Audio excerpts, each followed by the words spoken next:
Bonjour et bienvenue sur cette vidéo destinée aux enseignants du primaire et aux professeurs de 6e qui veulent aider leurs élèves à découvrir les mystères du clavier. Alors petite musique d'intro et vous pouvez diffuser la suite au vidéoprojecteur en classe. C'est encore mieux si vous pouvez fournir un clavier à des groupes d'élèves afin qu'ils puissent voir en temps réel ce qui se passe sur un clavier devant eux.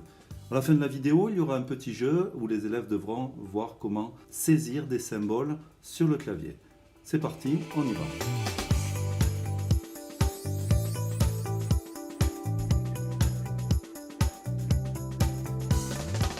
Bonjour à tous et bienvenue sur ce tutoriel.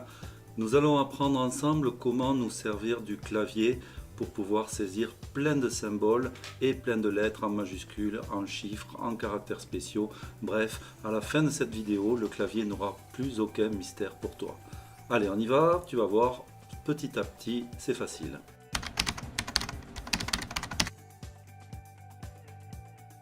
La partie de gauche de ton clavier contient essentiellement les lettres. La partie de droite, elle, contient les chiffres ainsi que les opérateurs arithmétiques. Il y a dans cette partie une touche importante qui est le point. Donc si tu veux faire le point de ton login, eh bien c'est cette touche que tu devras utiliser. Vérifie bien que cette touche qui s'appelle VERNUM ou bien en anglais NumLock est activée.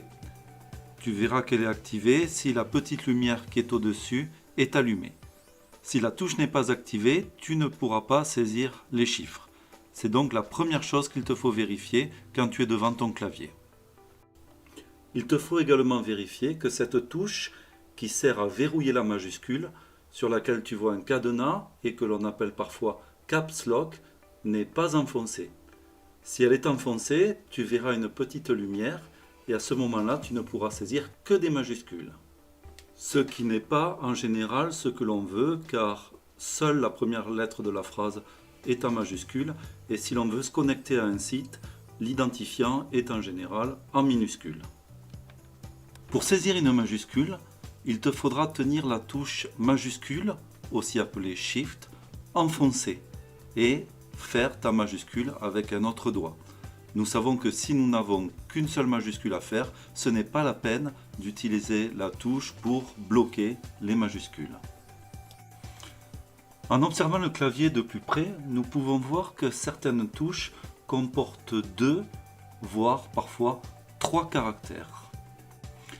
Par exemple, cette touche comporte dans sa partie inférieure le U avec accent et dans sa partie supérieure le pourcentage. Pour faire le caractère situé dans la partie inférieure, tu n'as rien de spécial à faire. Pour faire le caractère situé dans la partie supérieure, il te faudra tenir la majuscule et réaliser le caractère avec un autre doigt.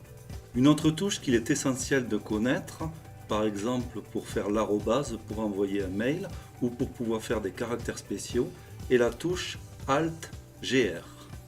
Cette touche va te permettre de faire le caractère qui est situé à droite lorsque la touche comporte 3 caractères. Typiquement, pour faire une arrobase, tu vas devoir appuyer sur Alt-GR et en même temps sur l'arrobase. C'est la même chose si tu veux faire un dièse par exemple. Donc cette touche va être essentielle car quand tu voudras créer un mot de passe, il faudra inclure des caractères spéciaux pour que le mot de passe soit suffisamment renforcé. Je te propose de prendre quelques secondes pour découvrir tous les caractères spéciaux qui sont présents dans la partie droite des touches sur le clavier. Comme tu le sais, le français comporte des caractères accentués. Tu trouveras ici le « et là le « est ». Comme ils sont situés dans la partie inférieure, ils n'ont pas besoin d'être combinés avec la majuscule. Tu trouveras un petit peu plus loin le C cédille et le A avec accent. Tu trouveras sur cette touche, à côté du M, le U accentué. Et juste au-dessus, l'accent circonflexe. L'accent circonflexe est un peu particulier. Il faut d'abord saisir l'accent et ensuite le E pour faire un E avec l'accent circonflexe. Le tréma étant situé dans la partie supérieure de la touche, il te faudra utiliser la majuscule pour faire le tréma et ensuite le E. Si tu veux t'entraîner, tu peux saisir la phrase « Les élèves font la fête en été et à Noël ». Nous allons maintenant jouer un peu et voir si tu es capable de proposer comment saisir les caractères qui vont s'afficher à l'écran. Ton professeur va faire pause et tu auras 5 secondes pour trouver la solution. Le premier caractère est le signe supérieur.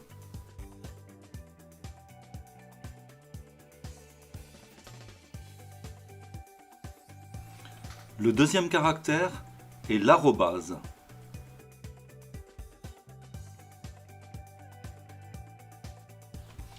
Le troisième caractère est le symbole de la monnaie du Royaume-Uni, c'est-à-dire la livre sterling.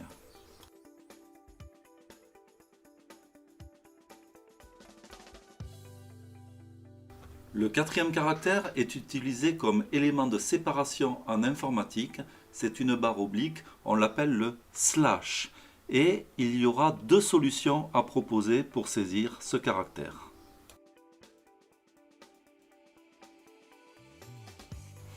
Enfin, pour clôturer ce petit jeu, le 5e caractère proposé est le point d'exclamation.